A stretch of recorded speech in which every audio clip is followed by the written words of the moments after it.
वो चिराग पासवान जो मोदी के सबसे ज्यादा वफादार सिपाही माने जाते थे, वो चिराग पासवान जो खुद को मोदी के हनुमान बताते थे, वो चिराग पासवान जो मोदी के नाम पे ही अपनी राजनीति एंट्री करते हैं, उन्हीं चिराग पासवान को देख के और उनके तेवर को देख के अब ऐसा प्रतीत हो रहा है कि ये मोदी के ही लंका लगाने पे तुल गए हैं। उन्हीं 4 कारणों के बारे में बात करूंगा जिससे आप भी क्लियर हो जाइएगा कि भाई चिराग पासवान मोदी जी की लंका लगा के दम लेंगे क्या। क्योंकि जिस तरीके के कारण सामने आए हैं, इससे तो यह स्पष्ट हो गया है कि चिराग पासवान जो मोदी के हनुमान थे, अब उनके तेवर जो हैं वो अलग ही हो गए हैं। क्या हो गया है तेवर, किस तरीके से बदल गए हैं चिराग पासवान, और जो एक टाइम पे सबसे ज्यादा भरोसेमंद सिपाही थे, अब मोदी जी के लिए सिरदर्द साबित हो रहे हैं कैसे।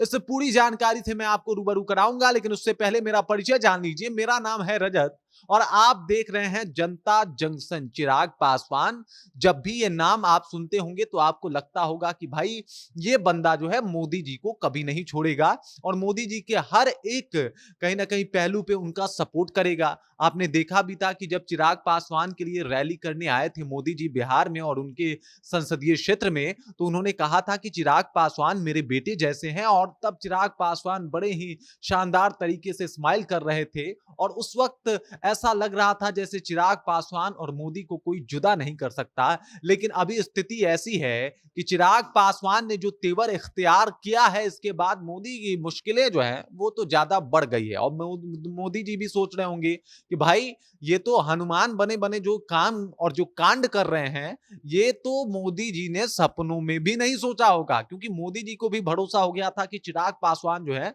वो कहीं नहीं जाने वाले और चिराग पासवान उनके नीतियों का कभी विरोध भी नहीं करने वाले। लेकिन अभी स्थिति यह है कि चिराग पासवान ने अलग ही राग शुरू कर दी है। क्या है चिराग का अलग राग और किस तरीके से चिराग पासवान यानी हनुमान ने मोदी की लंका लगा दी है, इसी पूरी खबर, इसी पूरी जानकारी से मैं आपको रूबरू कराऊंगा। पूरा विश्लेषण आप देखिएगा, आपको समझ में आ जाएगा कि चिराग पासवान की बढ़ती महत्वाकांक्षा मोदी के लिए किस तरीके से मुश्किलों का सबब पहाड़ लाके खड़ा कर देगा, ये आप समझ जाइएगा। तो बिना देरी किए चलते हैं आगे वीडियो में और बढ़ते हैं इस फोटो की तरफ। ये देख लीजिए, 4 कॉलम है और हर एक कॉलम के बारे में हम बातचीत करेंगे और हर एक कॉलम को आपको अच्छे से डिस्क्राइब करके हम समझाएंगे कि आखिरकार क्यों मोदी के हनुमान जो हैं वो मोदी के लिए मुश्किल खड़ी कर रहे हैं। तो सबसे पहला कारण है मोदी के नीतियों का विरोध। पहले तो ऐसा लगता था कि चिराग पासवान ऐसा कर ही नहीं सकते, मतलब चिराग पासवान मोदी का विरोध करेंगे,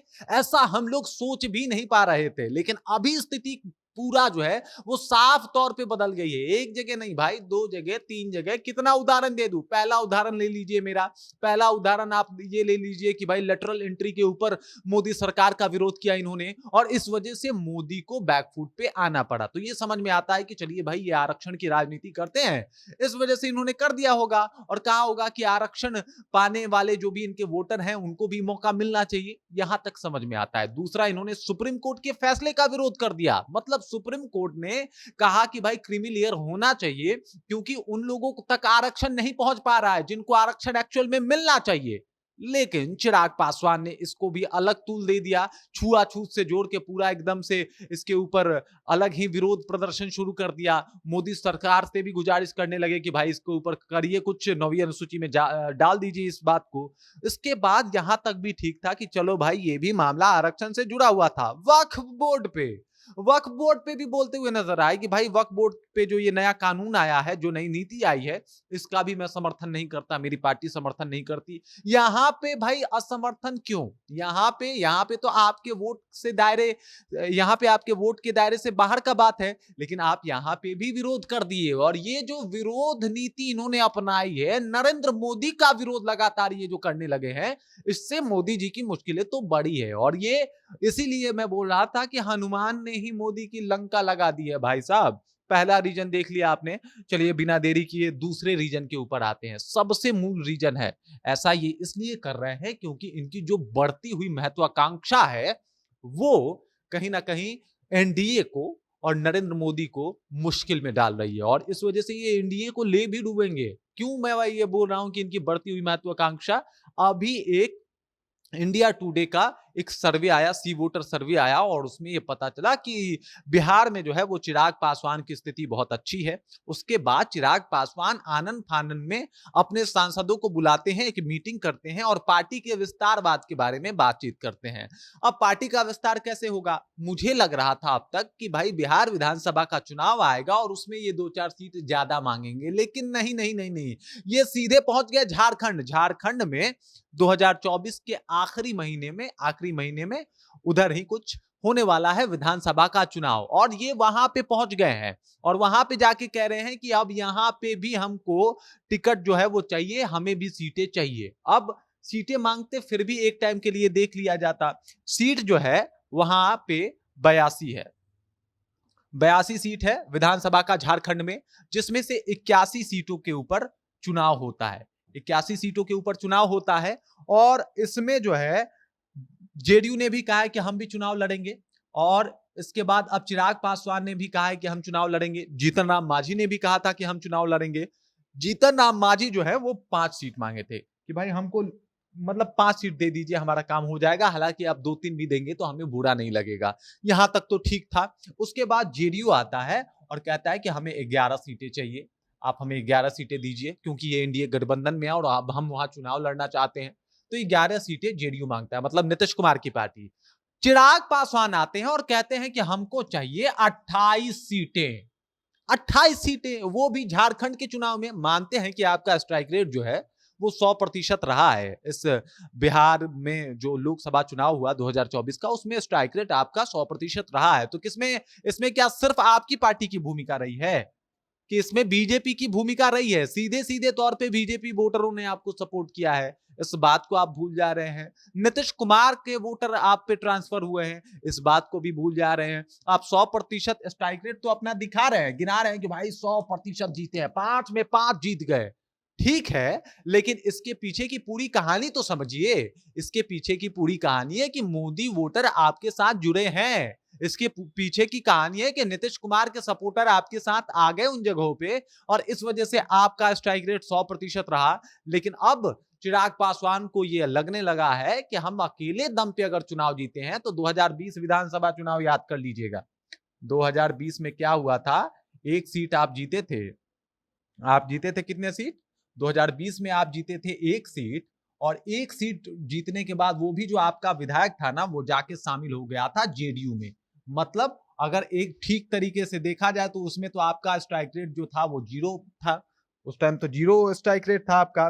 2024 में इसलिए आपका स्ट्राइक रेट 100 पहुंचा क्योंकि आपके साथ 100% इसलिए पहुंचा क्योंकि आपके साथ मोदी थे, आपके साथ नीतीश थे। हाँ, आपका भी इंपैक्ट है और आपकी लोकप्रियता भी बढ़ी है, लेकिन इतनी नहीं बढ़ी है कि आप 28 सीटों का डिमांड कर दें उस जगह पे जाके जहां पे आपकी पार्टी अभी तक पहुंची भी नहीं है। मतलब वहां पे जाके आप डिमांड कर दे कि हम सीधे सीधे जाके, आपकी नई पार्टी है रामविलास पासवान की जो पार्टी थी लोजपा, उसके खंडन के बाद आपकी नई पार्टी, और नई पार्टी को सीधे 28 सीट दे देना, ये तो मुझे किसी लॉजिक से ठीक नहीं लगता। हालांकि इसके लिए मीटिंग कर रहे हैं, तो इनकी बढ़ती हुई महत्वाकांक्षा है जिसमें 28 सीटें मांग लिए। कल को ऐसा ना हो कि बिहार में जब चुनाव हो तो बिहार में भी इनका डिमांड खूब हो जाए कि भाई जितना जेडीयू को आप सीट दे रहे हैं उतना मुझे दे दीजिए। भाई जेडीयू यहाँ पे 11 मांगी है, मतलब विधानसभा के चुनाव में जो झारखंड में होने वाला है मात्र 11 सीटें मांगी है, आप 28 मांग रहे हैं। अब आप क्या क्या गारंटी है कि बिहार के विधानसभा चुनाव में आप बीजेपी से इस बात का जिद ना करें क्योंकि आपके 5 सांसद हैं और आपका स्ट्राइक रेट 100 है, तो कि हमें जो है जेडीयू के बराबर सीटें दी जाए, या फिर ये कह दे कि बीजेपी के बराबर सीटें दी जाए क्योंकि 100 का स्ट्राइक रेट तो बीजेपी का भी नहीं रहा। तो इतना सीटें आप डिमांड कर दे और अगर ऐसा होगा तो किसकी मुश्किलें बढ़ेगी? मोदी जी की मुश्किलें बढ़ेगी। मोदी जी मुश्किल में आएंगे। कौन परेशान होगा? एनडीए परेशान होगा, मोदी जी मुश्किल में आएंगे। और इसी वजह से चिराग की बढ़ती हुई महत्वाकांक्षा जो है वो कहीं ना कहीं बैकफुट पे धकेलने का काम कर रही है एनडीए को और मोदी जी को। मतलब मोदी के हनुमान ही मोदी के लंका लगाने पे तुल गए हैं। चलिए तीसरे पॉइंट के ऊपर भी जाते हैं। तीसरा पॉइंट है चिराग का अलग राग। मतलब भाई साहब इनका अलग ही चल रहा है। अगर एनडीए कुछ और कहे तो इसके ऊपर चिराग पासवान विरोध में आ जाते हैं, मतलब नीतियों के विरोध में, मोदी के नीतियों के विरोध में। लेटरल एंट्री होता है तो कहते हैं भाई नहीं होना चाहिए। जब क्रीमी लेयर के ऊपर सुप्रीम कोर्ट का फैसला आता है तब चिराग कहते हैं कि ना ना ये तो होना ही नहीं चाहिए। अब वक्फ बोर्ड पे बोल जाते हैं कि वक्फ बोर्ड जो है वो इसके ऊपर सुधार होना चाहिए, ये नीति ठीक नहीं है। अरे उसमें बोलने की क्या जरूरत थी भाई आपको, लेकिन आप बोल गए क्योंकि आपने अलग धुन अलग राग अपना लिया है। और कहीं ना कहीं इनका जो एक स्ट्राइक रेट है वो इनके सर चढ़ के भी बोल रहा है, मतलब 100% का स्ट्राइक रेट हुआ। और इस वजह से अब चिराग पासवान को लग रहा है कि अब तो बिहार में एगो हम ही हैं, मतलब हम एकदम माहौल बदल देंगे पूरा, एकदम वो काम कर देंगे जो आज तक कोई किया ही नहीं है। और लगे हुए एकदम कि भाई कुछ भी हो जाए, कल को अगर ऐसा होगा तो हो सकता है कि ये कह दे कि दावा कर दे कि भाई अगला मुख्यमंत्री हम ही तो हैं, क्योंकि नीतीश कुमार से अच्छा स्ट्राइक रेट है हमारा। तो हो सकता है ऐसा दावा करे और ये कहीं ना कहीं एनडीए में को तोड़ने का काम होगा। एनडीए इससे टूट सकती है और चिराग का जो ये अलग राग है ये मोदी के लिए मुश्किल साबित हो रहा है। और कहीं ना कहीं मोदी का लंका लगाने पे तुल गए हैं चिराग पासवान, इससे भी प्रतीत होता है। आइए चौथे पॉइंट पे बात करते हैं। इनको जानते हैं आप, ये हैं स्वर्गीय रामविलास पासवान जी। इन्हें मौसम वैज्ञानिक भी कहा जाता है, क्योंकि चाहे सरकार किसी की भी आती थी ये केंद्रीय मंत्री हमेशा रहते थे। और उसी नक्शो कदम पे जो है अब चिराग पासवान भी चलने को उद्यत हैं, मतलब चलने के प्रयास में लग गए हैं। अब इनको भी मौसम वैज्ञानिक आप कह सकते हैं, क्योंकि एक वक्त ऐसा लगता था कि ये मोदी जी को छोड़ के कहीं नहीं जाने वाले। आपको याद होगा 2020 का चुनाव किस तरीके से मोदी का गुणगान कर रहे थे, कह रहे थे हम मोदी के हनुमान हैं, भले मोदी जी अपनाएं या ना अपनाएं, मोदी जी के जहां से कैंडिडेट खड़े हम वहां से अपने कैंडिडेट नहीं उतारेंगे, वहां से उतारेंगे जहां से जेडीयू और नीतीश कुमार के कैंडिडेट हैं। पूरा तमाम तरीके का इन्होंने बात कहा था और उस वक्त ऐसा लग रहा था कि सिर्फ मोदी जी ही हैं और कोई नहीं है। और इस तरीके से आए थे, इनकी एंट्री हुई थी और आज मोदी के नीतियों का विरोध कर रहे हैं। कल को क्या गारंटी है कि अगर माहौल मोदी के पक्ष में ना रहा, मतलब माहौल बदला तो चिराग नहीं बदल सकते।